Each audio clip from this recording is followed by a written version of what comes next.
ఏ రక్తం అంట ఇది? అనేకుల కొరకు చిందించబడుచున్న పాపమునకు పరిహారమైన నా నిబంధన రక్తము అన్నాడు. పాప పరిహారార్థమైన నిబంధన రక్తము. పాపము లేకపోతే మనిషికి రోగం ఉండదు, పాపము లేకపోతే మనిషికి నష్టం ఉండదు, పాపము లేకపోతే మనిషి వ్యసన పట్టు, పాపము లేకపోతే మనిషి మరణానికి భయపట్టు.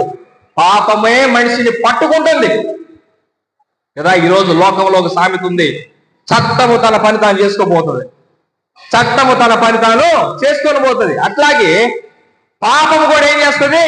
నువ్వు ఎక్కడున్నది పట్టుకుని పాతాళాన్ని తీర్చుకొని పోతుంది. ఒక దొంగ, ఒక నరహంతకుడు, ఒక వ్యభిచారి సమాజంలో తిరగకూడదు. ఎందుకు? అతని వల్ల సమాజానికి నష్టం ఉంది కాబట్టి. ఏం చేస్తారు? అతన్ని తీసుకొని పోయి జైల్లో వేస్తారు. అంతేనే కాదా? ఒకరి వలన సమాజానికి నష్టం ఉంది అన్నప్పుడు వాడిని తీసుకొని ఏం చేస్తారు? జైల్లో వేస్తారు. అలాగే మనుషులందరూ పాపము చేయడం వలన మనుషులందరి మీదకి దేవుని ఉగ్రత, దేవుని శిక్ష, దేవుని తీర్పు వచ్చినప్పుడు వీళ్ళందరూ దేవుని ఎదుట దోషులుగా నిలబడ్డారు అందరు మనుషులంతా. అందుకే అన్నాడు సర్వ పాప పరిహారార్థం అన్నాడు. అందరి పాపాలు పోవాలి, అందరి పాపాలు. అమెరికా వాళ్ళ పాపాలు, ఇండియా వాళ్ళ పాపాలు, పాకిస్తాన్ వాళ్ళ పాపాలు, సకల దేశములు, సకల భాషలు, సకల రాష్ట్రములు, సకల మనుషులు, ఆయా జాతుల మనుషులందరి పాపములు పరిహరించబడాలంటే రక్త ప్రోక్షణం అవశ్యం అన్నాడు. హల్లెలూయా. రక్తము చిందించబడడం అవసరం. అయితే ఏ రక్తము? ఎడ్ల రక్తమా, మేకల రక్తమా, కోడెల రక్తమా అంటే అవేవి పనికిరావు, అవేవి పనికిరావు. ఎడ్ల రక్తము మైల పడింది అని అంటున్నారు, అవన్నీ ఛాయ అనేసి అన్నారు.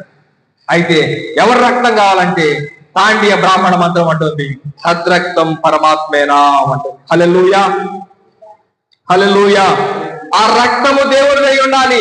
తద్రక్తం పరమాత్మేనాం, తద్రక్తం పరమాత్మేనాం అంటే ఆ రక్తము దేవునిదై ఉండాలి.